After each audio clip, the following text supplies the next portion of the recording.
Shalom saudara-saudari terkasih, kita jumpa dalam Suara Gembala. Saudaraku, kali ini kita akan belajar tentang apa kata firman mengenai satu kata, yaitu berbuat jahat. Jadi satu kata jahat itu apa yang dimaksudkan dengan jahat. Nah, kalau kita mendengar kata jahat, kejahatan, perbuatan jahat, dan sebagainya, langsung pikiran kita akan tertuju pada satu daftar perbuatan-perbuatan yang mengerikan yang bisa dilakukan oleh orang-orang dan kita kategorikan itu perbuatan jahat. Ya. Jadi misalnya menipu, itu jelas, itu perbuatan jahat. Kemudian mencuri, itu jelas perbuatan jahat. Kemudian apalagi, saudaraku? Memperkosa, ya so pasti ya. Memfitnah, adu domba, itu jahat tuh saudara. Ya, mengadu domba yang tadinya damai diadu begitu ya, dengan fitnah-fitnah, itu jahat. Menghasut, itu kejahatan semuanya saudaraku. Membunuh apalagi, ya, memperkosa, membunuh, ya kita sering dengar dan baca di dalam surat kabar tentang peristiwa-peristiwa kejahatan semacam itu.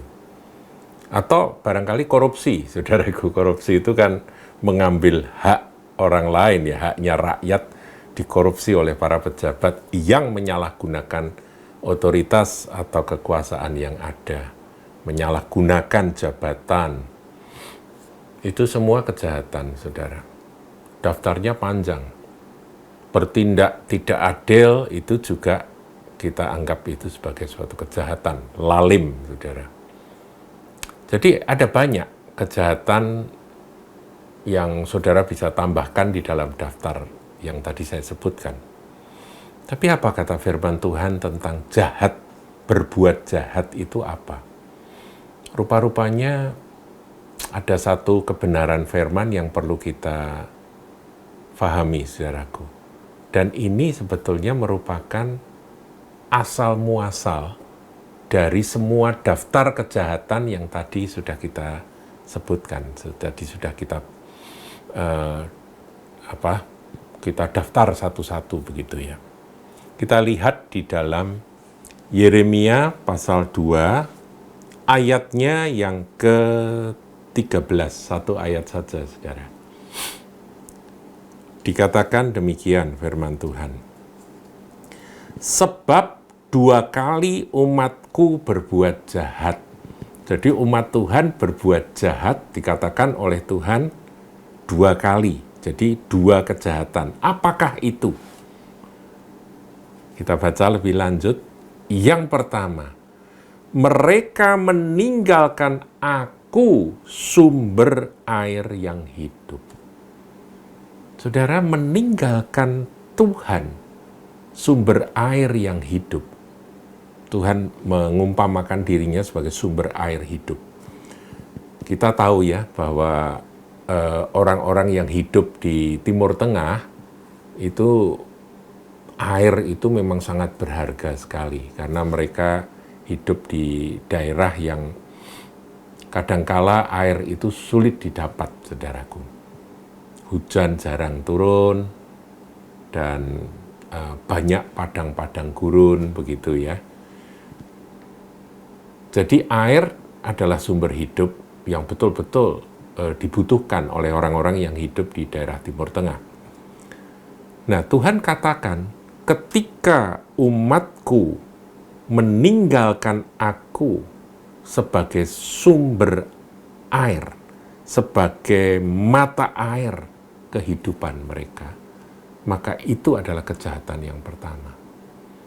Jadi daftar yang tadi saya sebutkan, saudaraku, ada mencuri, ada menipu, ada memperkosa, ada memfitnah, ada membunuh, ada korupsi, ada bertindak lalim, tidak adil, menyalahgunakan kekuasaan, kejam, menindas orang lemah, dan sebagainya. Itu kejahatan-kejahatan yang merupakan buah dari sumbernya, yaitu kita, atau jangan kita ya, orang yang tadinya adalah umat Tuhan, dia meninggalkan Dia sumber air hidup, Tuhan Yesus Kristus.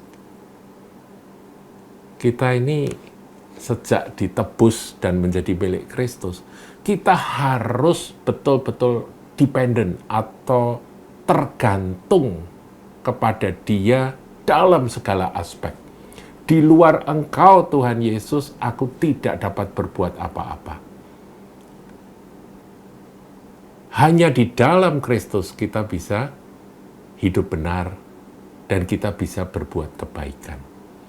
Di luar Engkau, maka yang terjadi adalah kejahatan. Makanya Tuhan menyebut di sini kejahatan yang pertama itu meninggalkan Dia sebagai sumber kehidupan. Nah, kejahatan yang kedua apa, saudara? Di sini dikatakan untuk menggali kolam bagi mereka sendiri. Yang kemudian dijelaskan, yakni kolam yang bocor, yang tidak dapat menahan air. Jadi Tuhan jelasin, kalau engkau meninggalkan aku, itu pasti ada alasannya, yaitu apa? Merasa bahwa bisa mendapat sumber yang lain, yaitu menggali kolam yang lain.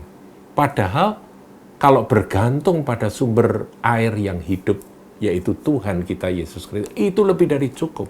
Itulah yang akan membuat kita ini seperti ranting yang melekat erat pada pokok anggur yang benar, yang akan menghasilkan buah pada waktunya.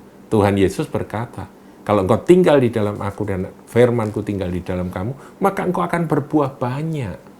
Engkau akan berbuah lebat. Tinggal di dalamku. Tapi begitu lepas dari pokok anggur yang benar, di dalam bahasa Yeremia 2 ayat 13 ini, yaitu meninggalkan Dia sumber air hidup, maka yang terjadi apa, saudaraku? Kejahatan. Jadi awal kejahatan itu bukan yang ada di daftar itu, yaitu meninggalkan Dia terlebih dahulu. Lepas dari Dia, maka buahnya pasti kejahatan. Tentunya tidak seketika, itu nanti butuh waktu, butuh proses begitu ya, saudara. Nah, sekarang yang kedua, yaitu menggali bagi diri sendiri. Jadi maunya itu nggak mau independen, nggak mau dependen, saudaraku, sorry, salah saya. Nggak mau dependen, tapi maunya independen. Ya, inilah manusia, saudara. Aku nggak mau harus begini, harus begitu, nurut Tuhan, harus terikat pada Tuhan, harus bergantung pada Tuhan, nggak mau. Dan itu kejahatan pertama. Aku mau bergantung pada diriku sendiri. Itu kejahatan kedua. Mengandalkan diri sendiri, terkutuk, saudaraku. Ya, itu ada di dalam Yeremia 17 ayat 5. Terkutuklah orang yang mengandalkan diri sendiri. Jadi saudaraku, kita harus menyadari ya bahwa kejahatan itu diawali dari meninggalkan Dia dan menegakkan akan kebenarannya sendiri. Yaitu kebenaran, yaitu yang diumpamakan dengan menggali kolam, itu bocor. Kamu nggak akan bisa memperoleh akan kehidupan seperti yang seharusnya. Demikian, saudaraku, sedikit penjelasan tentang makna jahat menurut firman Tuhan. Tuhan Yesus memberkati.